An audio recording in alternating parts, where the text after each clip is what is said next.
Olá, eu sou o professor Juliano Seger e estou aqui na sequência do nosso trabalho em série aqui sobre os requisitos do ANPP.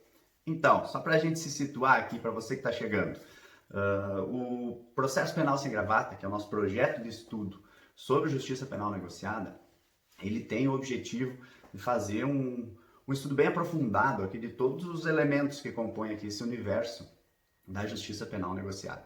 Esse modelo consensual aí, que agora, com o acordo de não persecução penal, veio para a legislação em janeiro desse ano, aí está valendo, nós temos um novo capítulo aqui escrito nesse modelo, e aí a ideia é que a gente passe a investigar isso. Então, é um projetaço de pesquisa aqui que está sendo desenvolvido de um modo, diria, mais solto aqui, nesse ambiente virtual que a gente criou para levar as ideias, para colher ideias, enfim, para debater os nossos assuntos. E aí nós temos várias formas aí de desenvolver isso. Ao longo dos nossos dias intermináveis aqui de trabalho, a gente vem fazendo isso.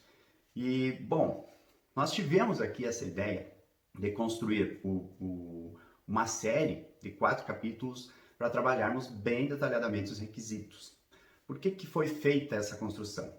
Se você observar o artigo 28A do Código de Processo Penal, ele tem lá uma série de requisitos. É uma espécie de checklist ali. Você até encontra ele no nosso feed ali. Esse checklist, ele vem organizado de alguma forma, mas o que a gente quer é ter uma compreensão geral de todos esses requisitos e daí surgiu a seguinte sacada. Dá para separar esse conjunto de requisitos de forma organizada. E aí nós tivemos aqui a seguinte sacada. Primeiro ponto, talvez pela importância mesmo desse conteúdo, aquela cláusula aberta de controle que coloca na figura institucional do Ministério Público aqui uma prerrogativa de conceder, não é, ofertar ou não ofertar o acordo, mediante um juízo aqui de necessidade e suficiência, para a reprovação e prevenção do crime, foi colocado no primeiro plano justamente para destacar esse poder-dever que o Ministério Público tem, né, de, no contexto da tratativa do ANPP, ofertar ou não esse acordo. Foi colocado no primeiro plano justamente porque a gente percebe aí a discussão em torno da ideia de que seria uma prerrogativa institucional, em embate aí com uma outra ideia de que seria um direito subjetivo do autor do fato.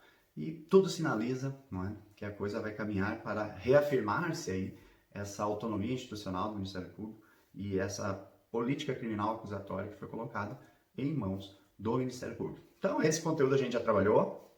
Hoje nós vamos dar sequência, não é, e vamos falar dos pressupostos para formatar esse acordo. Por que a ideia de pressupostos de justa causa e confissão? Por quê? No âmbito aqui de uma investigação de um crime, você faz aqui um levantamento de evidências, certo? Essas evidências aqui é que vão dar a ideia de que houve ou não houve esse crime. Então, configurou-se ali ou não a materialidade do crime, aqueles que deixam vestígios, a existência daqueles que não deixam esses vestígios, tem como dizer que o crime aconteceu? Esse é um ponto. Por outro lado, a questão da autoria do fato. Né? Que indicativos sinalizam que fulano foi o autor do crime? É isso que você vai fazer a partir desses elementos aí que são reunidos na investigação. E é justamente sobre esses elementos que nós pretendemos falar hoje. Mas esses pressupostos que dão, eu diria, aquela aparência de causa madura, aquela causa justa, que está ali pronta para se transformar em um processo penal. Então, vamos observar melhor esses atributos aí em torno de um pressuposto para que você tenha essa ação sendo ajuizada. E a gente sabe que o ANPP é uma alternativa à ação penal. Significa que se não houver esse conjunto de elementos, aí seria caso de arquivamento, que é o que a lei diz como um requisito negativo. Né? Se for caso de arquivamento, não cabe ANPP. E também vamos englobar aqui a confissão formal e circunstanciada do investigado. Isso aqui é inovação legislativa. Nós não tínhamos no nosso modelo consensual até então essa hipótese aí de uma exigência de confissão e agora nós vamos ter que então assimilar o que significa essa confissão como uma condição para o acordo. Então ela é um pressuposto, sem ela não se vai adiante aqui e é por isso que a gente vai hoje trabalhar nesse bloco dos pressupostos essas duas ideias, certo? E aí nós ainda vamos ter, depois de trabalharmos esses dois requisitos aqui, um olhar sobre requisitos e vedações objetivos, que são aqueles requisitos e vedações focados no fato delituoso. O fato delituoso é o quê? Então, a partir do que a gente vai entender hoje, que evidências nós temos do que aconteceu, você vai formatar a seguinte ideia. Dá para fazer a classificação jurídica desse episódio aqui como crime tal. E aí você vai passar a trabalhar os requisitos objetivos. Que natureza tem essa infração? É daquelas que admite ou não? Então, que pena é combinada para essa infração? Pode ou não pode ser feito o acordo nessa situação? Então, isso é uma questão objetiva, não é? Que nós vamos aí trabalhar no próximo episódio da nossa série. E ainda vamos trabalhar lá no final, não é? No nosso giro de 360 graus aqui, nós vamos, no final das contas, observar requisitos e vedações subjetivas. Ou seja, essa figura do investigado, que é a pessoa que teria cometido o crime, ela reúne as condições pessoais que o legislador coloca ali como requisitos e vedações para o acordo, ou seja, será que ela possui aqui uma condição de reincidente ou não, e assim por diante. Vamos investigar em torno aqui da figura do investigado, ficou interessante, investigar o investigado. Nós vamos observar aqui a figura do investigado para que nós tenhamos, então, essa dimensão daqueles requisitos que tem a ver com a condição pessoal dele.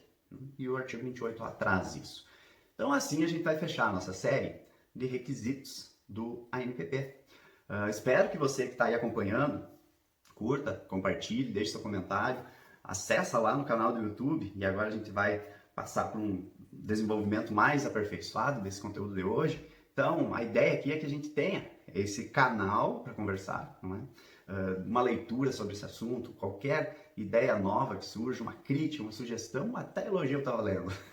Mas deixa aí, tá? A ideia desse canal é compartilhamento de ideias. É isso aí, ele serve como um caminho de mão dupla. E a gente está trabalhando muito aqui para entregar coisa boa, para passar e transmitir o conhecimento sempre com a melhor qualidade possível, né? Então, vamos lá! Segundo episódio da série Requisitos do ANPP. Vamos lá, base normativa para trabalharmos isso. Código de Processo Penal, artigo 28A. No caput hoje, nós vamos tirar de lá duas frases para trabalharmos dois segmentos aqui de pressupostos. Então vamos lá, nós vamos falar hoje sobre não sendo o caso de arquivamento, uma situação, e a segunda, havendo a confissão formal e circunstanciada do sujeito.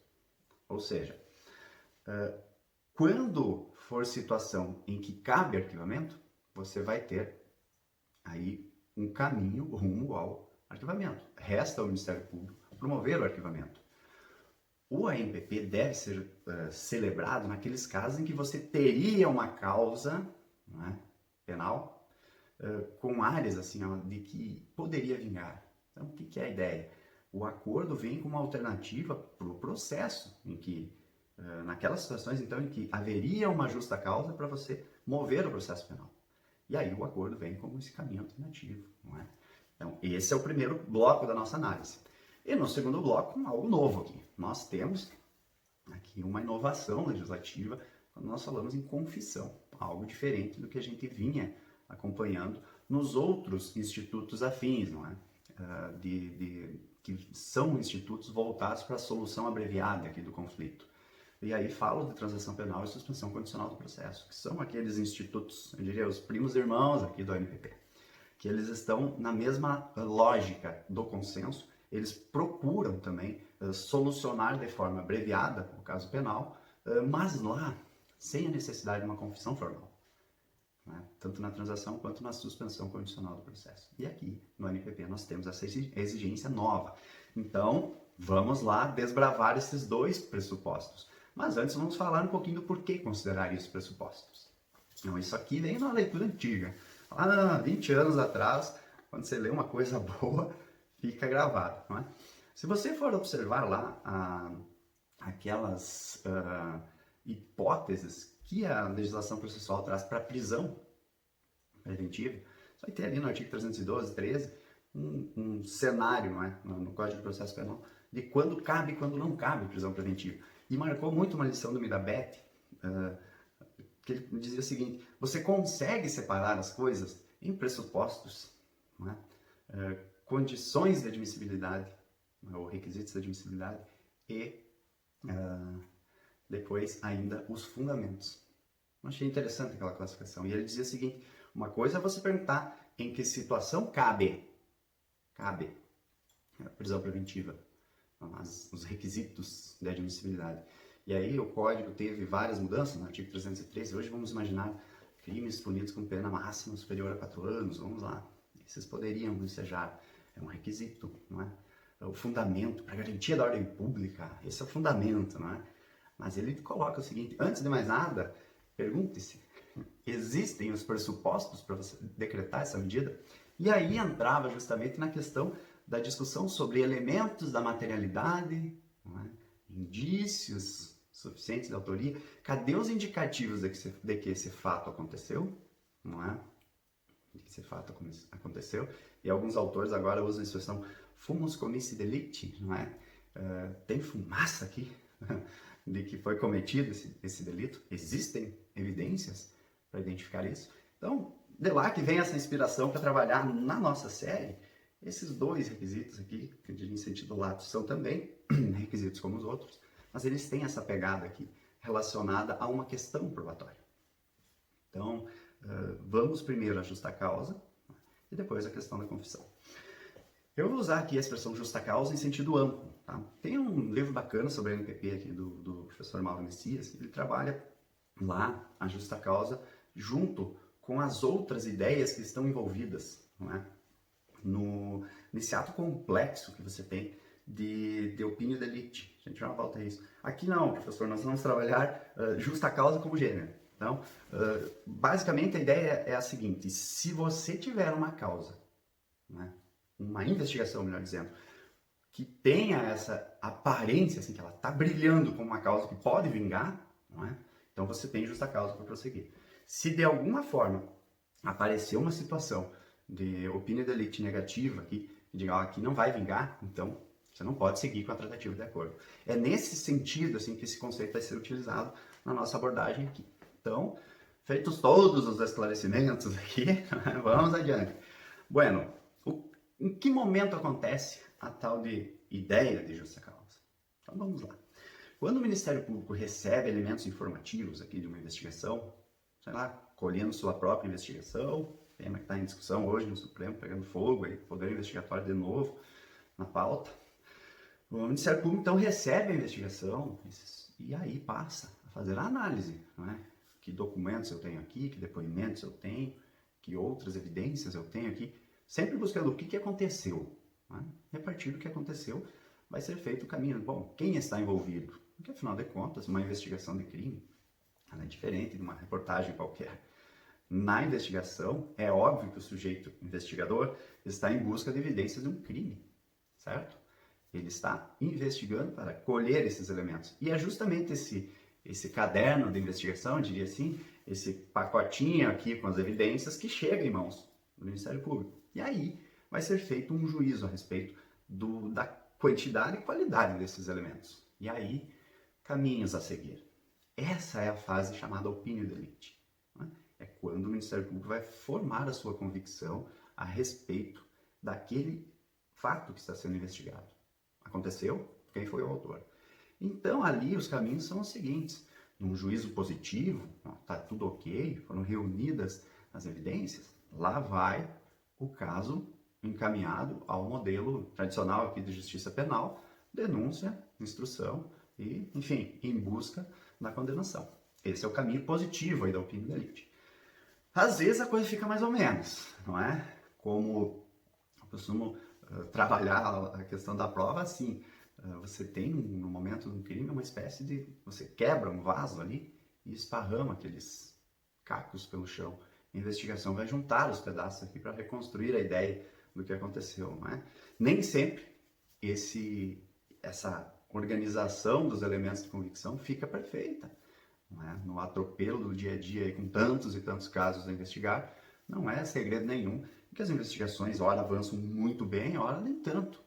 E aí o Ministério Público, numa situação em que há ali pendências, ele pode ficar aqui num caminho intermediário e aí determinar a realização de novas diligências, realizá-las por conta própria, enfim, mas diligências que sejam imprescindíveis para aquela investigação podem ser adotadas aqui, nesse estágio, a informação da convicção sobre vai haver ação penal ou não.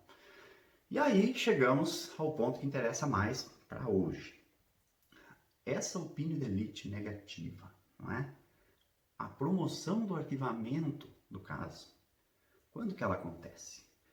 O Código de Processo Penal está dizendo, se for caso de arquivamento, então não cabe tratativa da NPP.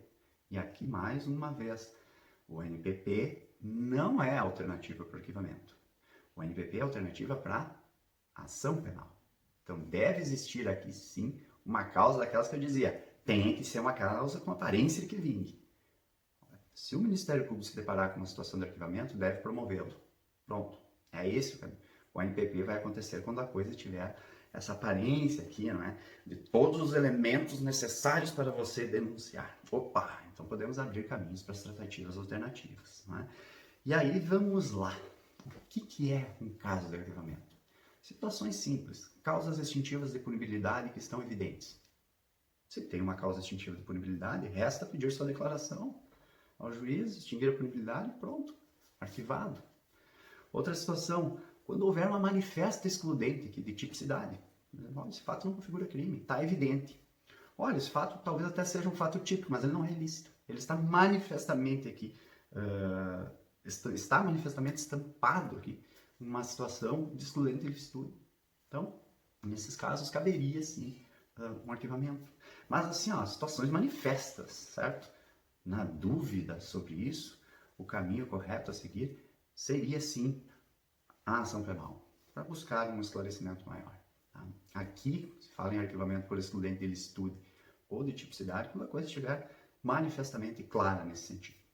Também excludentes de culpabilidade devem, aqui quando estiverem claramente evidenciadas, ser levados em consideração.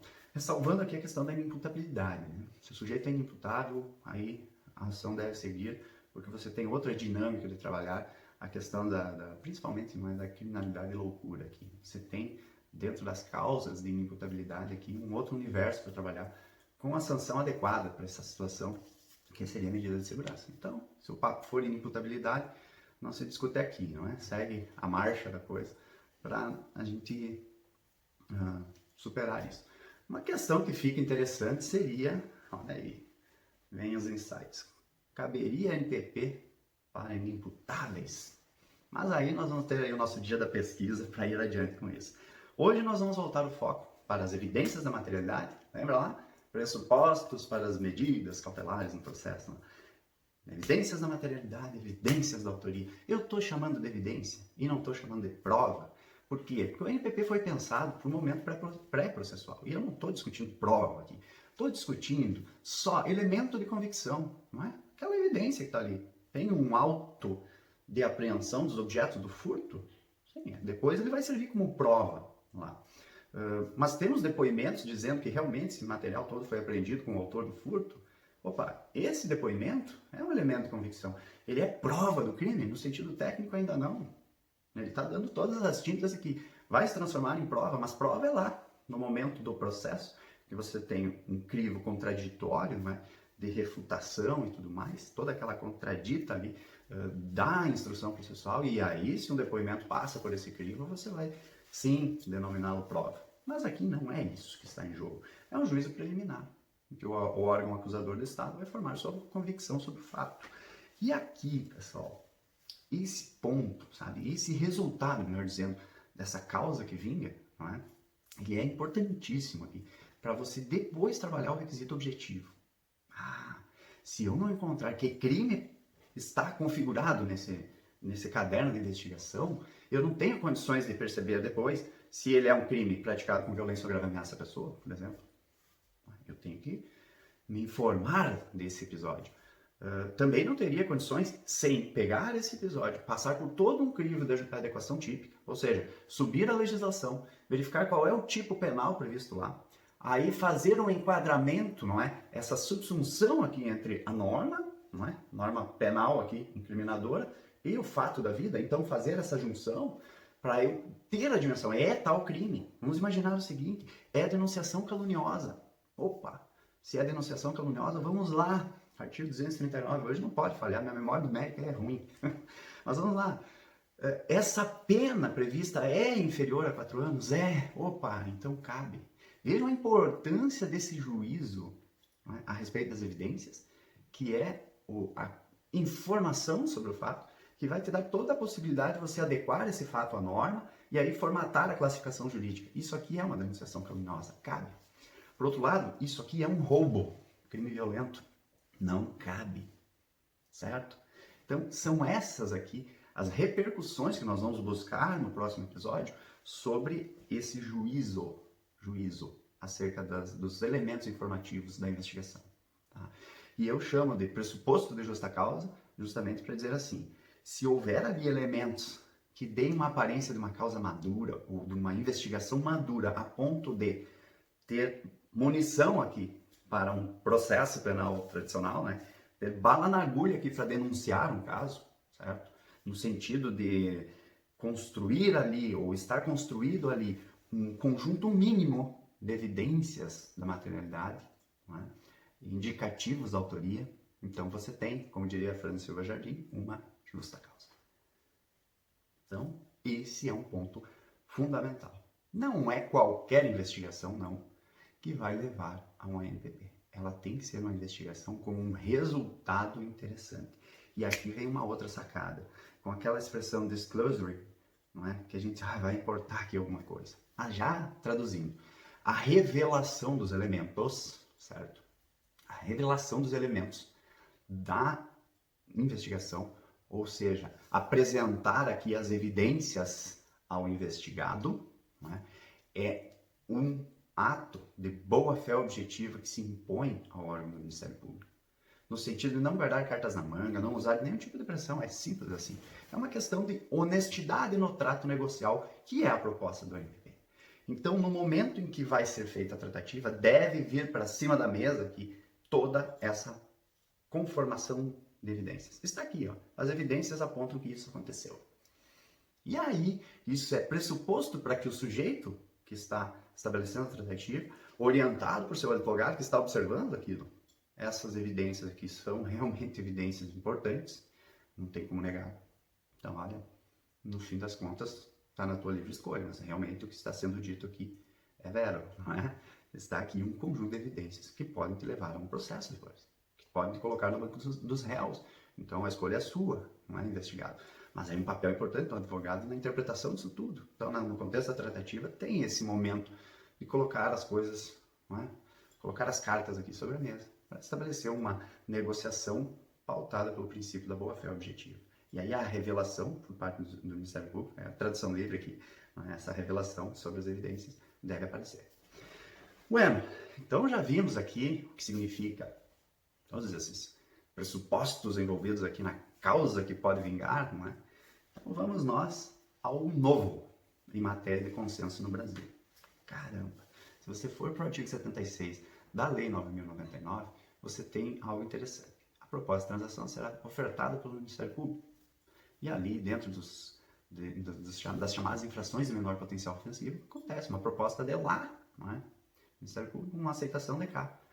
O autor do fato aceita. Mas ali não se pede a ele nada além da aceitação pura e simples.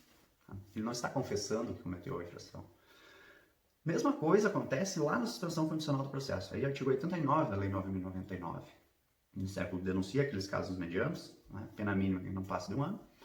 E se for o caso, dentro dos requisitos, oferta de suspensão do processo. Aí é marcada uma audiência lá.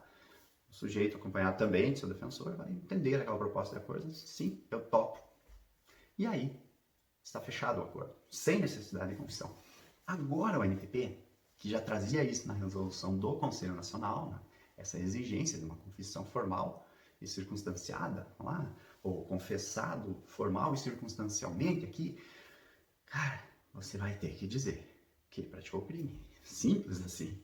Pro investigado vai ter que chegar a essa frase. Para ter acordo aqui, meu cara, só se houver confissão. Então, vai haver uma espécie de pronunciamento, não tem nada de liturgia solene, nem nada, mas um pronunciamento formal no sentido de o sujeito ter uma ocasião em que ele possa dizer, tá? Dizer, ó, eu cometi a infração e estou aqui para entabular esse acordo. Não é? Isso tudo acompanhado do defensor, né? Aí sim, forma essencial da coisa. Não é? E aí ele vai dar os detalhes aqui.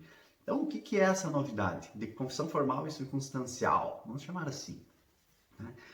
Basicamente, ouvindo lá a informação de qual é a investigação que pesa ali contra ele, quais são as evidências que pesam ali, ou que o incriminam, entre aspas, né, que dão sinais de que o investigado foi o autor do fato, ele vai contar essa história, não é? Ele vai fazer a sua narrativa a respeito disso. Então não tem nada de absurdo aqui não, é simplesmente uma narrativa pura e simples, não é? De o que aconteceu, quando aconteceu, como aconteceu, quem estava envolvido. E aí vão dizer, ah, mas não é uma delação. Cara, não está sendo dito aqui que é uma delação. Mas contar que o episódio aconteceu, vamos imaginar um furto, que houve um furto, realmente houve, estava envolvido, sim, estava envolvido.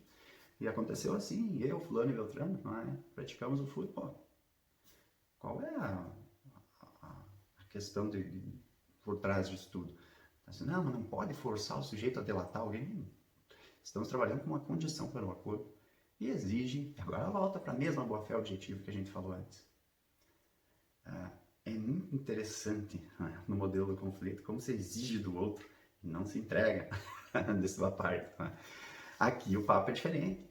Se você está num ambiente de honestidade no trato da coisa, como é que você vai exigir do promotor, do procurador, que ele faça todo um trabalho de desvelamento aqui das evidências, e aí o sujeito, no momento em que tem que superar aqui uma questão probatória importante, não é? Não existe um contraditório com ampla defesa e tudo mais, que não tem processo formal, mas de alguma forma, nesse contraditório diferido que a gente tem aqui, para entender melhor, vamos lá para a lei de drogas, estudar a manifestação prévia ao recebimento da denúncia, uma espécie de contraditório diferido. Mas aqui estamos falando de algo parecido, mas não a mesma coisa. Joga lá de novo, volta para cá. Aqui é o Ministério Público de um lado, o investigado do outro, conversando sobre esse fato. Olha, se você aceitar aqui essas condições que estão sendo oferecidas, tem aqui uma causa prontinha para virar no processo penal. Então a gente evita esse processo, mas você vai ter que conversar e contar aqui o que aconteceu nesse episódio. Só isso, não é mais do que isso. E aí vem aquela mesma exigência de uma clareza, de uma honestidade. Aí vamos dizer, ah, mas como que fica essa questão da confissão? O que o cara pode dizer, o que o cara não pode dizer? O cara precisa ser objetivamente alguém com boa fé. Ponto. Simples. Confessa. Confesso. E foi assim que aconteceu. Detalhes do fato. Ponto final. Sabe? Não precisa ter aquela mística do conflito envolvida, porque nós estamos trabalhando com a lógica do consenso. Tá? Não é necessário dar murro em cima da mesa aqui, nem nada. É simples assim, ó. É horizontal o papo. E aí é importante que a gente tenha essa base de princípios aqui, da justiça negociada. Você está num campo de negociação, você não está num campo de batalha.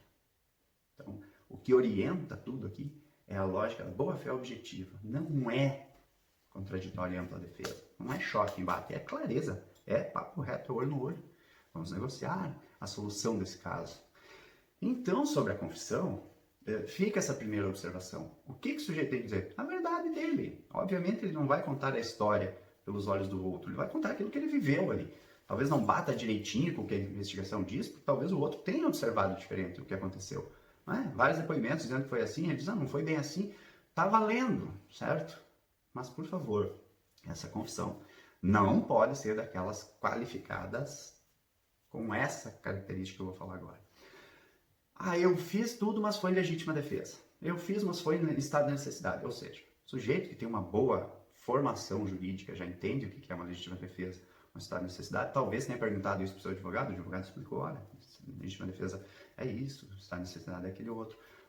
Talvez aqui trabalhando, não, essa infração penal foi insignificante, ele foi lá no STF ler os requisitos da insignificância, enfim, ele está querendo distorcer a coisa aqui em seu benefício. Confissão qualificada, de alguma forma, ele está querendo jogar na confissão uma situação que, reconhecida, vai isentá-lo da responsabilidade penal. Ah, meu cara, como é que vai ser possível uma coisa dessas? Acabamos de ver só quando não for caso de arquivamento. E quais são os casos de arquivamento? Situações em que legítima defesa, etc. e tal, excludência, ilicitude, tipicidade, culpabilidade sejam presentes. Aí o sujeito vai na confissão cravar uma defesa dessas. Não é por aí. Aí o caminho certo é defender-se em juízo. Nada de tirar aqui a ampla defesa contraditória, pelo contrário. Só que no caminho alternativo do acordo, não cabe confissão qualificada com exclusão da ilicitude, por exemplo. Porque isso aí é um contrassenso lógico.